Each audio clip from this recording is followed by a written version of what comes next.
Assalamualaikum warahmatullahi wabarakatuh. Halo semuanya. Di sini saya akan menjelaskan tentang analisis jabatan dan metode-metode analisis jabatan. Analisis jabatan adalah proses yang dilakukan untuk mendapatkan dan mengelola data tentang setiap jabatan dalam sebuah organisasi. Ini bertujuan untuk menjelaskan pekerjaan, kewenangan, dan tanggung jawab yang diperlukan untuk mencapai tujuan tertentu.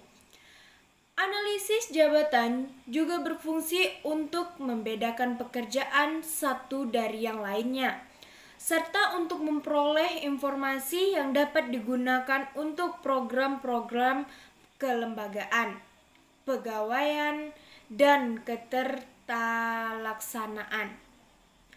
Analisis jabatan merupakan aktivitas yang dilakukan untuk meneliti, memisah-misahkan, dan menghubungkan komponen pekerjaan dalam suatu keseluruhan.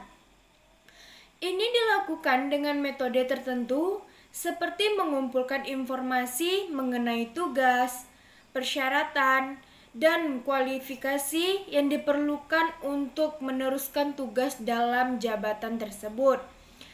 Hasil dari analisis jabatan ini dapat digunakan untuk mengidentifikasi kemampuan, tugas, dan tanggung jawab untuk posisi tertentu, serta untuk membantu perencanaan organisasi. Dalam sebuah perusahaan, analisis jabatan merupakan eksplorasi yang sistematis tentang sebuah jabatan yang melibatkan studi dan pencatatan tanggung jawab seperti tugas dan keterampilan yang dimiliki. Ini bertujuan untuk menentukan karakteristik yang harus dimiliki seseorang dalam sebuah jabatan, serta untuk menunjukkan kualifikasi dan keterampilan yang ada.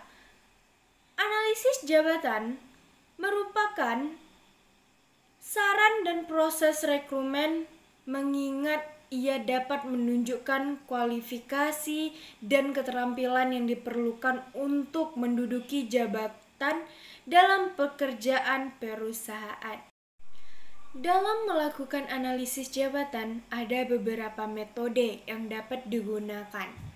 Beberapa metode analisis yang sering digunakan yaitu yang pertama, wawancara atau interview. Metode wawancara dilakukan dengan cara daftar dan mendeskripsikan tugas dan tanggung jawab karyawan dalam jabatan tersebut. Setelah itu, supervisor atau manajer jabatan tersebut akan melakukan pengecekan dan penjelasan tentang informasi tersebut. Yang kedua, metode kuesioner. Metode kuesioner merupakan teknik mengumpulkan data dengan cara memberikan pertanyaan atau pernyataan tertulis dan terstruktur. Responden di sini adalah karyawan, merupakan akan mendiverifikasikan tugas dan tanggung jawab yang mereka kerjakan di organisasi. Metode observasi.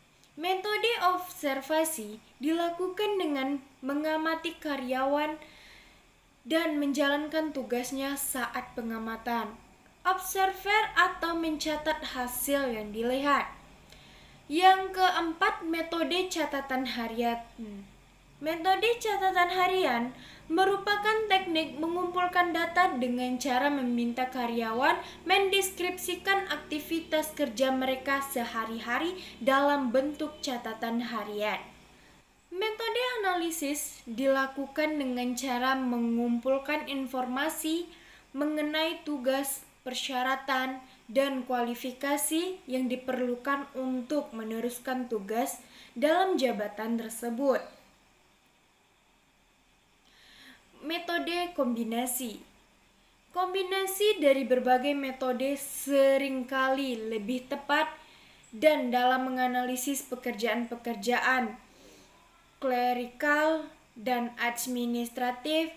Kombinasi dari berbagai metode seringkali lebih tepatnya. Dalam melakukan analisis jabatan, Pendekatan dan metode yang digunakan harus didasarkan pada tujuan-tujuan penggunaan